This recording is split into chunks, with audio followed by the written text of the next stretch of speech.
Hey everyone, Erica Desper of Confident Parenting. I help families get more sleep, and this is the second video in a series on why your child didn't sleep last night. If you missed video number 1, be sure to go and find it. Reason number 1 was when bedtime falls too late. If you feel like you already have bedtime in the right place and you found your child's sweet spot, then let's spend some time talking about the second most common reason that I see children waking, or babies waking frequently throughout the night, and that is what we would call nap deprivation, which sounds really scary, but all it really means is that they just didn't get enough nap sleep during the day, enough daytime sleep.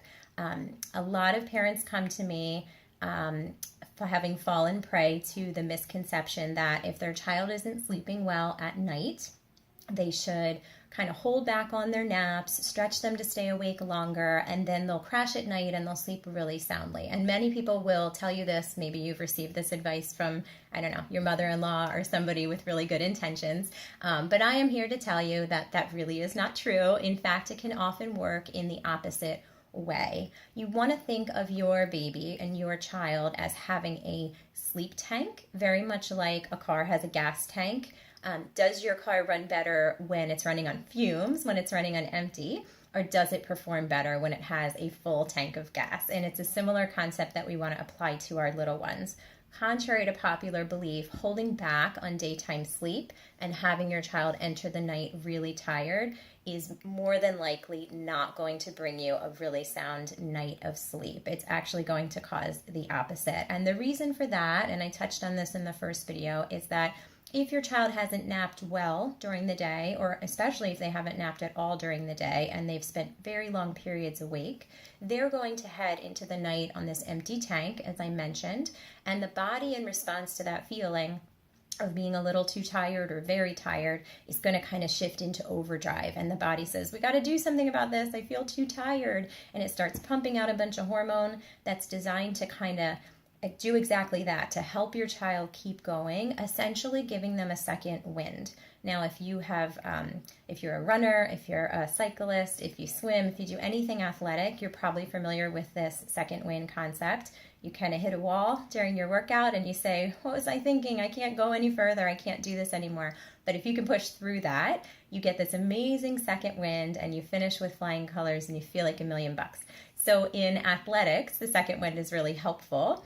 With babies and sleep, no, not helpful at all. We want to try to avoid it at all costs. So when we hold back on naps, either intentionally or because naps just aren't really working smoothly, your child's kind of heading into the night with an empty tank or a low tank, and the body's going to try to offset that by giving your child this second wind. And once that second wind has happened, you could see 2 repercussions for that.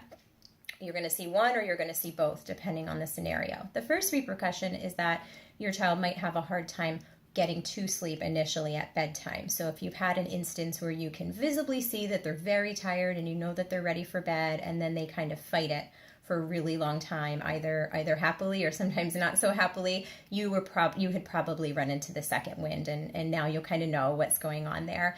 Once you finally get your baby to sleep in that instance in the night, you'll kind of breathe a sigh of relief. But unfortunately, that might be only half the battle, because there is a second repercussion when they didn't nap well throughout the day, and a second repercussion for the second wind. And that's that they will not be able to stay down soundly. So maybe they're finally out, you breathe your sigh of relief, but then you hear from them every 2 or every 3 hours overnight, or every 90 minutes sometimes.